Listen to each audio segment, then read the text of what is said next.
Australian cricketer Travis Head has made it a bit of his calling card, the act of handing out nightmares to every opposition. Absolutely no Indian fan will forget November 2023 and how Head squashed a billion dreams, and he ensured England will now have a fresh nightmare to relive every time they even think of playing Test cricket in Australia. The Ashes kick-started on a thumping note. Now, there were many things cool and some not so cool about this Test match, if we even call it that. And just when the purists were getting ready to sharpen their knives, Head made it all about him and Australia once again. And so, exposing how inept and blunt Bazball has become. The question I pose, though, is this: was the Ashes' first Test a great advert of Test cricket, the format itself, or did it only raise more concerns about its future? Let's dive in. Now, one thing is clear post-Perth. England has dug a hole so deep they will have to do something remarkable to bounce back at Canberra, where they head to next. Now, first off, Bazball. That word has been horribly abused, and the biggest culprits right now seem to be the ones who invented this in the first place. Now, the concept, of course, sounded very cool and revolutionary, but what's clear now is that it's just not working and probably not being employed in the smartest possible way. Many English cricketers and commentators are furious, and the reactions, of course, were ranging from absolute anger to disappointment, which was understandable.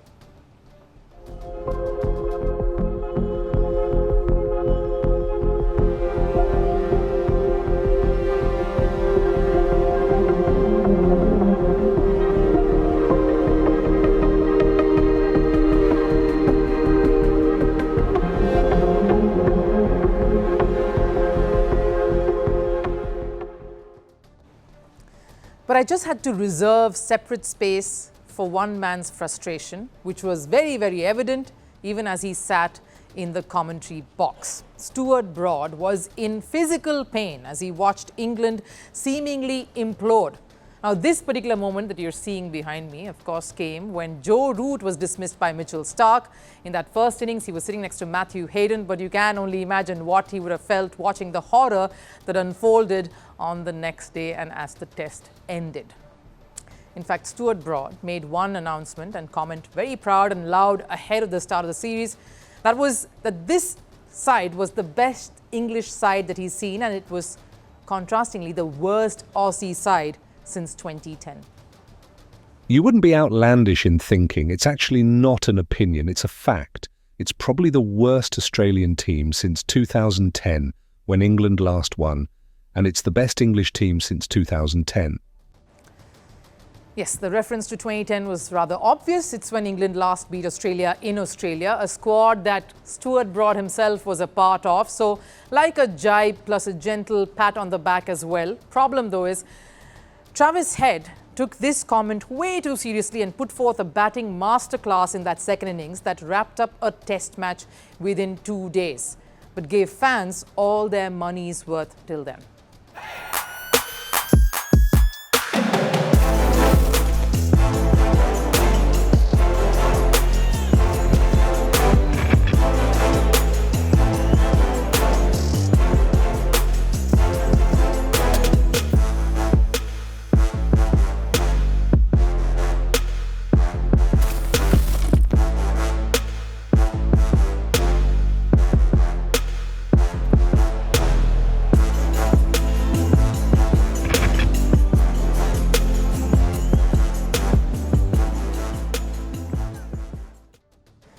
Head took the concept of Bazball and elevated it. He came out to open, genius move, and completely dismantled the attack from the get-go. No fancy and quirky shots, though there was that delicious ramp shot somewhere en route his 50. He played all round the park with some proper cricketing shots there, almost giving England a lesson in how to Bazball it. His partner for a considerable stay out in the middle, Head and Labuschagne, played some unorthodox shots, slapping the deliveries around almost in disdain, as if Australia were not only showing an intent to win this thing resoundingly, but also proving a point to England. Unfortunately, that also meant a Test match getting over in just 2 days. Now, to quote a commentator, Aussie friend of mine, we all watched something brilliant, but I'm not quite sure if that was a Test match. Now, Head may have joked that he felt sorry for the fans who paid for day 3. Now, truth is, while Australia won that test, crucial points that they notched up regarding the World Test Championship cycle, Cricket Australia lost, and millions, $3 million to be precise. This was a test that saw record attendance. Day 1, more than 50,000 turned up. It was a shade lesser than on day 2, but more than 1 lakh in attendance. Now, that's massive for this test. Now, Cricket Australia policy is quite clear. Any match that ends earlier, fans who hold single-day tickets for the days that were cancelled get full refunds. That's 3 days here. Now, while Australia can still smile about the victory on the field, England will unfortunately look back at this test with only more remorse and more questions. Now, while breaking boundaries, reimagining the sport and pushing the envelope is all good for the sport, truth is, Test cricket has its own rules, some that you just have to play and abide by. You simply have to respect the format, you have to respect the situation, you need to respect your opposition. There's a reason there are different formats. Each have very different demands and different expectations. Test cricket gives you the luxury of time, not one to be abused and made little of. England's lack of technique, especially in that top order, lack of thinking and test smarts, it all failed them. They let Australia come right back from a position of being cornered.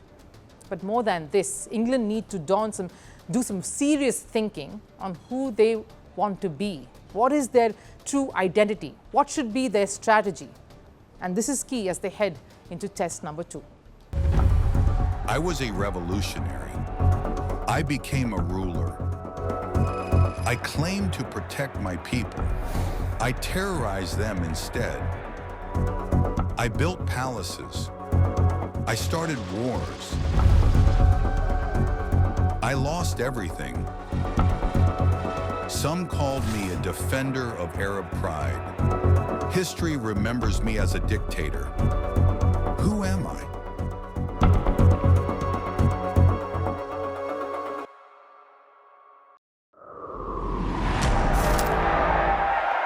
They promised glory. They delivered fear.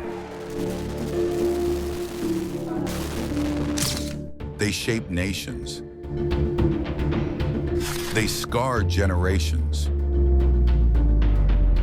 From brutal purges to propaganda machines, from stolen power to violent falls from the throne. Welcome to The Dictator, a series that strips away the myth and then exposes the men behind the tyranny. History remembers their power. Firstpost reveals their truth.